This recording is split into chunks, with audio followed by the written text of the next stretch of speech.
Lepas tu kita hubungkan lagi kepada masalah perbezaan antara iman, Islam dan ihsan.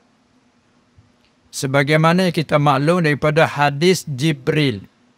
Panggil masyhur dengan hadis Jibril kerana ceritanya Jibril datang ke mana ketika Nabi SAW bersama-sama dengan sahabat radhiyallahu ta'ala anhum. Marilah seorang yang tak siapa kenal. Daripada kalangan sahabat tengok tak siapa kenal orang yang datang itu. Rupa-rupanya orang jauh, bukan orang tempatan. Orang dari jauh. Tapi ajibnya mari dari jauh tapi tak ada nampak tanda-tanda kepenatan. Sebab zaman dulu berjalan kaki kan. Bila mari penat ke lah berhenti nampak lah penat-penat ni tak. Tak ada nampak penat. Jadi bukan orang jauh. Mana orang tempatan. Bila orang tempatan mesti ada yang kenal. Ni seramai sahabat tak kenal siapa itu. Itu panggil apa tu? Kena ke Jibril AS. Dia datang dengan rupa manusia. Nah, bila dia datang masuk mari dia minta izin. Nabi SAW duduk bersama-sama sahabat. Mari seorang lelaki. Dia kata, adakah akak izin saya nak mendekati? Nabi SAW jawab, udnu. Silakan. Habis masuk. Dia minta lagi. Kali yang kedua, Nabi kata silakan. Kali yang ketiga, minta lagi. Silakan masuk. Maka dia pun masuk. Sahabat semua tengok. Tapi tengok dalam keadaan heran. Ajib. Siapa? Mau tengok aku. Kenal. Macam gitu.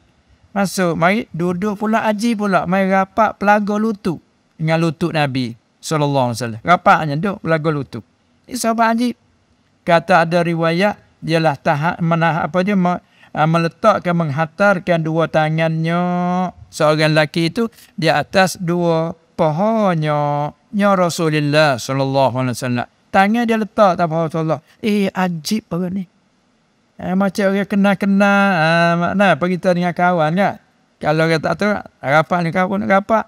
Ajib. Lepas tu mereka tak bertanya lain dah. Ya Muhammad. Ya Muhammad. Ajib.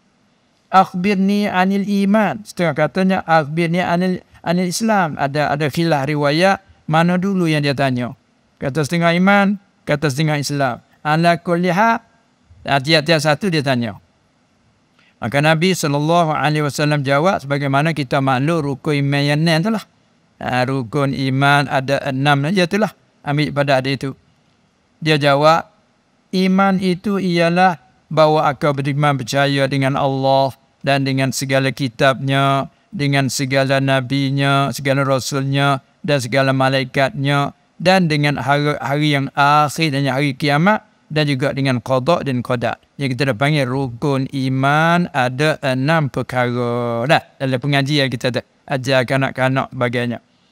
Sudah jawab cukup, kata dia, sadaqta. Benar kau?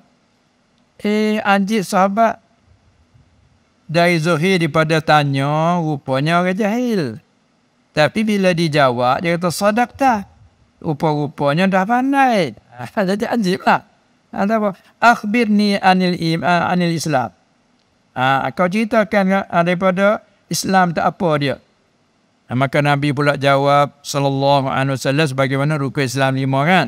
Bahawa kau mengucap kedua kalimah syahadah dan bahawa kau solat dan bahawa aku memberikan zakat, hendak kau puasa bulan Ramadan dan bahawa aku menunjukkan haj di Baitillahil Haram bagi mereka yang kuasa. Cukup 5.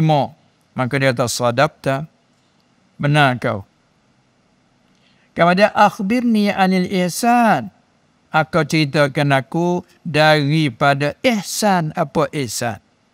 Maka Nabi SAW menjawab, an ta'budallaha ka'annaka tarahu. Bahawa aku beribadah akan Allah seakan-akan engkau itu lihatnya.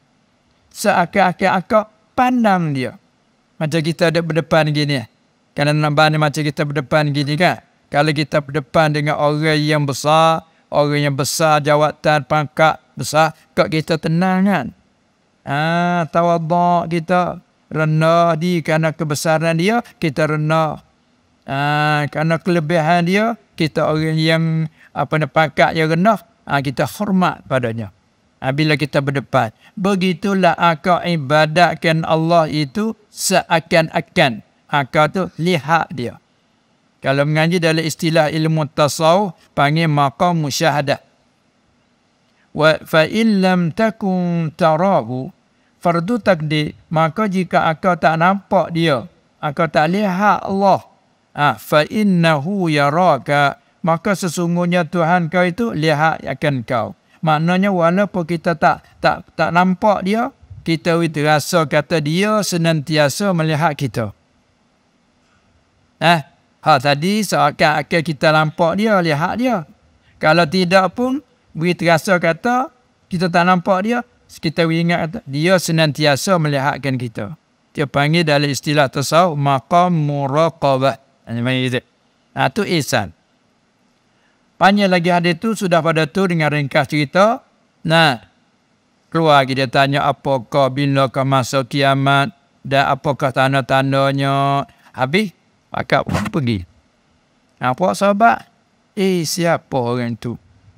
Kata Sayyidina Umar radhiyallahu anhu, lepas pada tu 3 hari bertemu aku akan Rasulullah sallallahu alaihi wasallam. Rasulullah tanya aku, Umar, mau tahu tak siapakah orang yang mari tanya kemarin? Mau tahu tak siapakah itu? Umar kata, Allah wa rasuluhu a'lam. Allah dan Rasulullah yang tahu. Kami tak tahu siapa itu. Kata Rasulullah sallallahu alaihi wasallam, itulah ia Jibril. Dia datang mari, rupa tanya aku. Sebenarnya ia nak mengajarkan kamu agama kamu. Jadi daripada situlah ulama rahimahumullah ta'ala ambil daripada mana ada itu, lalu dia buat ibarat macam mana dalam kitab-kitab. Dia kata, bila sebut perkataan agama, agama itu melengkapi 3 perkara. Bila sebut kata agama, melengkapi 3 perkara. Mana?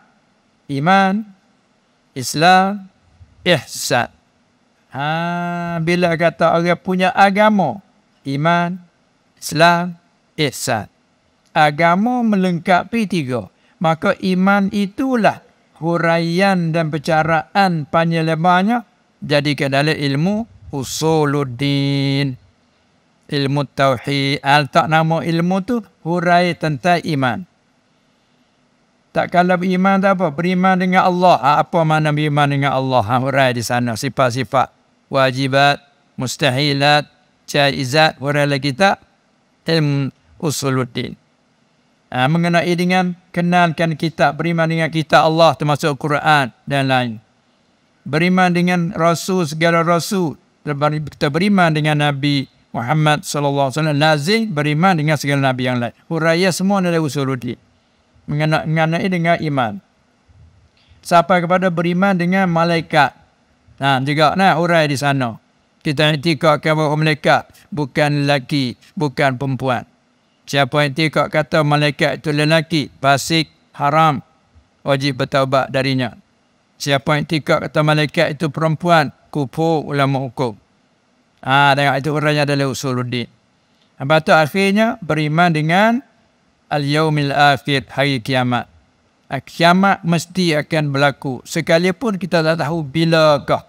Tak ada syarat nak tahu masa tertentu.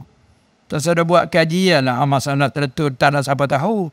Baik, kalau kita nak buat kajian juga bahawa malaikat ni apa dia hari kiamat, tahu manakah? Bilakah lagi akan berlaku? Tak payah kajian tu, kaji di diri kita. Bila kita nak mati?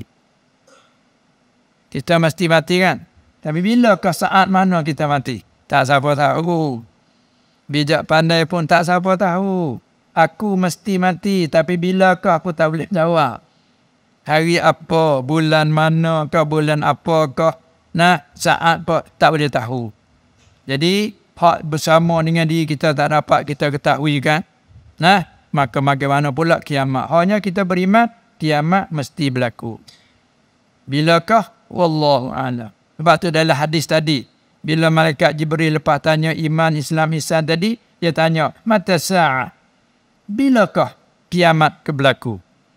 Nabi SAW jawab, mal mas'ulu anha bi'a'lama minas sa'ili. Tidaklah aku yang ditanyakan darinya itu, bukan aku yang lebih tahu daripada yang menanya. Arti yang menanya kamu, hei Jibril, tak tahu, aku pun tak tahu sama. Ini mana kata ini suatu ghaib.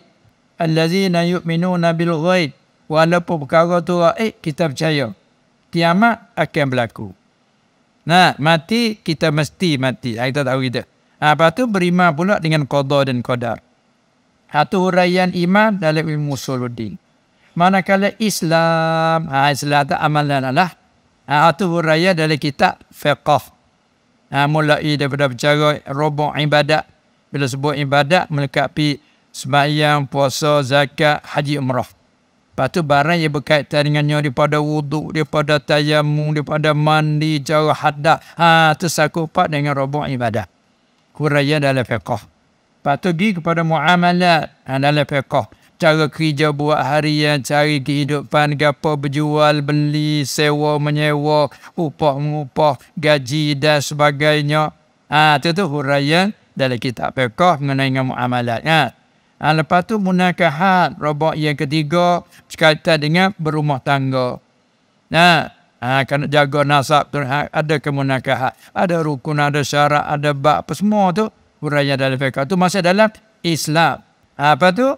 Dan juga robok munarobok yang jenayat. Jenayat. Orang yang buat salah kepada yang ni, buat zalim ke yang tu, buat nyaya, tipu, naya, rapah, harta. Tu masih lebat jenayat. Semua tu bercara dalam fiqh. Jadi ke syariat. Tu ada pemimpin, ada apa tu? Pemimpin yang adil, yang apa tu lah masalah bercara Islam tadi. Jadi meliputilah agama ni. Lepas tu ihsan tak apa ihsan. Ni hukum yang dapat hati. Kalau kita sembahyang itu elok dah rukunnya cukup, rukun solat kita.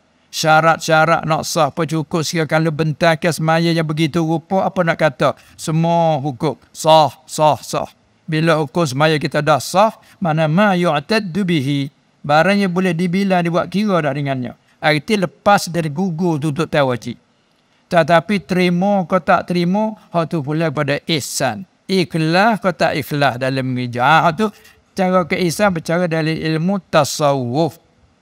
Dalam tu baik mari kita sipunya ilmu usuluddin, fiqh, tasawuf. Tiga-tiganya panggil al-ilmu syar'i. Ni ilmu syar'i. Ni ilmu syar'i. Maka dalam ilmu syar'i tiga-tiga tadi ada wajib ain, ada wajib kifayah, ada sunnah muakkadah. Hak wajib ain seperti sembahyang 5 waktu tiap-tiap. Tak boleh nak ganti, nak wakil pada orang lain kan. Begitu juga puasa. Maka bila wajib ain mesti belajar kita pun fardu ain. Kerana amalan harian kita yang. Ada pun lain pada tu fardu kifayah. Contohnya mengaji belajar bab perniagaan, berniaga. Kita tak ada nak menego, belajar juga itu baik, tahu hukum Allah Ta'ala.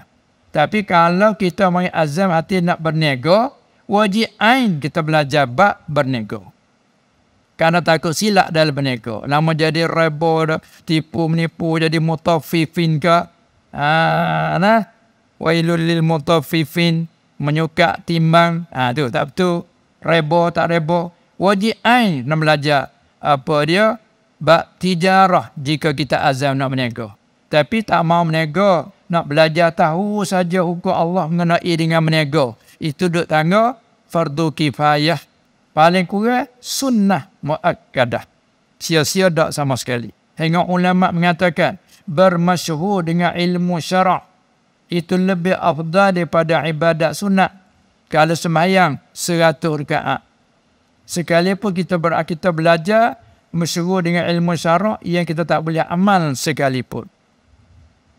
Seperti kita orang susah, orang fakir, belajar cakap keluar zakat gini. Sedangkan kita tak ada wajib atas kita zakat pun, kita belajar tahu. Itu sunnah muakkadah. Itu masyhur dengan ilmu. Itulah perbezaan iman, Islam, ihsan.